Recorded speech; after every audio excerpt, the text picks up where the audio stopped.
Last session की last slide आपकी screen पे है। काफ़ी कॉम्प्लेक्स कहानी आई होप रही होगी आपके लिए, बट समझ में आ गई होगी। अब आगे बहुत शॉर्ट में बात करेंगे हम लोग। हेडिंग है elongation due to own weight. नाम से ही समझ आ रहा होगा कि एक वायर होगा, और वो वायर ऐसा नहीं होगा जैसे नॉर्मली होता है कि लाइट वेटेड है, निग्लेजिबल मास का है। No, wire has some mass. Due to that what will happen, wire में अपने ही मास के कारण कुछ एलोंगेशन हो जाएगा। आप चाहें तो दोबारा से डायग्राम बना सकते हैं। ये लीजिए, मैंने बनाया। ठीक, देख रहे होंगे आप कि एलोंगेशन यहाँ पर वायर में हुआ है। यही एलोंगेशन निकालने का फॉर्मूला यहाँ पर दिया गया है। अब यहाँ पर डायग्राम अगर कहें तो पूरी तरह से तो सही नहीं है, लेकिन ज़्यादा बाल की खाल निकालने की नीड भी नहीं है। क्या मतलब है, थोड़ा हिंट कर दूँ मैं कि जब एलोंगेशन होगा तो ये जो वायर है, इसमें जो इसकी मोटाई है ये कम हो जाएगी, पतला हो जाएगा, और ये जो लेटरल कॉन्ट्रैक्शन है, ये जो पतला हुआ है, एक जैसा नहीं होगा। हाईएस्ट पॉइंट पे जहाँ पर ये जॉइंट है रिजिड सपोर्ट के थ्रू, सबसे ज़्यादा पतला होगा। तो आप डायग्राम मोटे मोटे तौर पे ऐसा बना सकते हैं, कुछ इस प्रकार से कि ऐसा आपने शो करना है जिससे ये लगे कि वायर बॉटम पे तो कुछ खास पतला नहीं हुआ है, लेकिन टॉप पे काफ़ी पतला हो गया है। ऐसा क्यों हुआ होगा, कारण भी समझ आ रहा होगा आपको कि ये जो वायर है, जैसे जैसे आप ऊपर के पॉइंट लेंगे, ऊपर के मतलब close to the rigid support, वहाँ पे क्या है कि टेंशन ज़्यादा होगा। फोर्स जिसकी वजह से एलोंगेशन होना है वो ज़्यादा है। कहाँ पे? हाईएस्ट पॉइंट पे, नियर अबाउट जॉइंट। तो वहाँ पे एलोंगेशन ज़्यादा होगा, तो वहीं पे वायर पतला भी ज़्यादा होगा। ये सब बात इतनी रिलेवेंट तो है, इतनी बस पूछी नहीं जाती है। जो पूछा जाता है उस पर ही आ जाते हैं। ये मेन फार्मूला है जो इस चैप्टर में हम लोग मोस्टली यूज़ करते हैं। इस फार्मूले में कहाँ पर क्या चेंज करें जो आंसर आ जाए, इस पर अब हम बात करेंगे।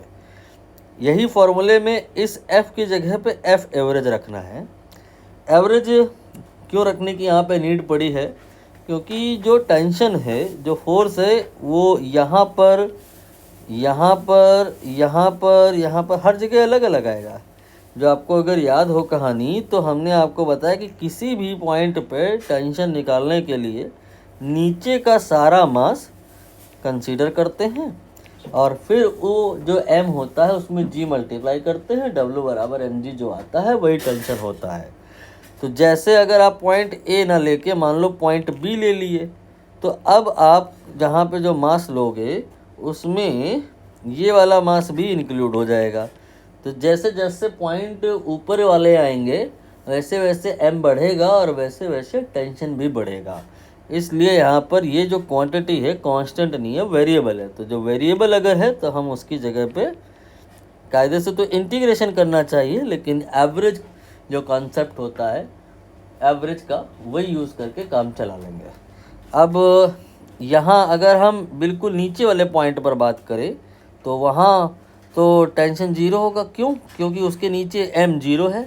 तो W बराबर mg, यही तो t का वैल्यू है। t बराबर mg, वही तो ये t का वैल्यू है। m है ही नहीं उसके नीचे, तो वहाँ पे t जीरो होगा। जबकि अगर हम बात करें जॉइंट पे, सपोज पॉइंट O है, तो यहाँ पे जो t होगा वो mg होगा। तो tension here is variable and it varies from 0 to mg. So what will be the average of these two? दोनों को जोड़ के हाफ कर दीजिए, तो ये आ गया एवरेज टेंशन का वैल्यू। बाकी ये वाली जो कहानी है इस इक्वेशन में राइट साइड में जो लिखा है y(x) डिवाइड बाई l, उसे तो वैसे ही रखना है, बाकी कुछ नहीं करना है। इस फार्मूले को डायरेक्टली क्वेश्चन में आप अप्लाई कीजिए, आंसर आ जाएगा। दो क्वेश्चन हैं। पहला क्वेश्चन जो है ये वाला आपकी स्क्रीन पे, लेट अस सी। यहाँ पर यूनिफॉर्म हैवी रॉड, मास 20 kg है, क्रॉस सेक्शनल एरिया गिवन है, लेंथ 20 है। एंड पूछा है लेटरल कॉन्ट्रैक्शन यहाँ पर या यू कैन से ज़्यादातर क्वेश्चन में 99% क्वेश्चन में निगलेक्ट करने को ही कहा जाएगा। एलोंगेशन पूछा है रॉड, ये है keyword, due to its own weight. तो फार्मूला जो मैंने आपको सिखाया है उसी पर हम बात करेंगे, mg/2 then y then a then x divide by l। Value put कर लेते हैं, m की जगह पर 20, g की जगह पर 10 and divide by 2। Young modulus question में गिवन है, ये है 2 × 10⁻11। इसके बाद area of the cross section ये भी गिवन है 0.4। यूनिट आप इन्हें एक बार देख लेनी है, यूनिट तो करेक्ट है, ऐसा यूनिट ही लेनी होती है। और x ये पूछा है, लेंथ ऑफ द वायर ये भी आई थिंक कहीं ना कहीं तो गिवन ही होगा, ये 20 है। ये सब कुछ आपने आप वैल्यू पुट जब किया और फिर सॉल्व किया तो जो आंसर आया दैट इज हियर 25 × 10⁻⁻9 मीटर। इसका कंपैरिजन आप यहाँ इससे करेंगे तो जो x है वो आ जाएगा 25। ठीक है, अब वापस थ्योरी पे आइए। जो एक क्वेश्चन रह गया था उसकी बात करेंगे हम लोग। ये आपका दूसरा क्वेश्चन, इसको भी सॉल्व कर लेते हैं। सेम उसी थीम का है, कुछ भी उसमें नया नहीं होगा एज आई थिंक, फिर भी एक बार चेक कर लेते हैं।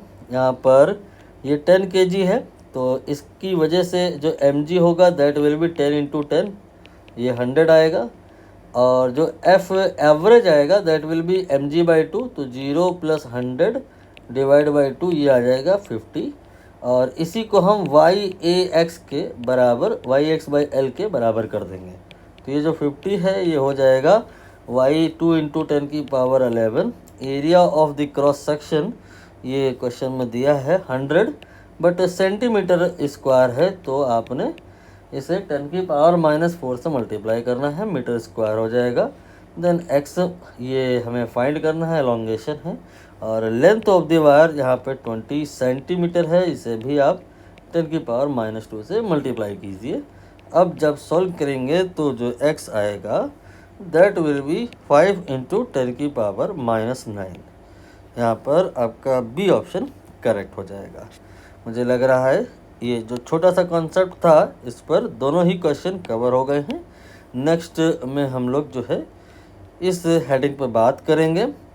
इस हेडिंग पे हम लोग अभी बात कर लेते हैं, रीज़न बीइंग कि इस पे कोई क्वेश्चन नहीं आया है। तो इस हेडिंग में हम यहाँ पर जो ये वायर लिए हैं, इस वायर का area of the cross section यहाँ देख लो और यहाँ देख लो।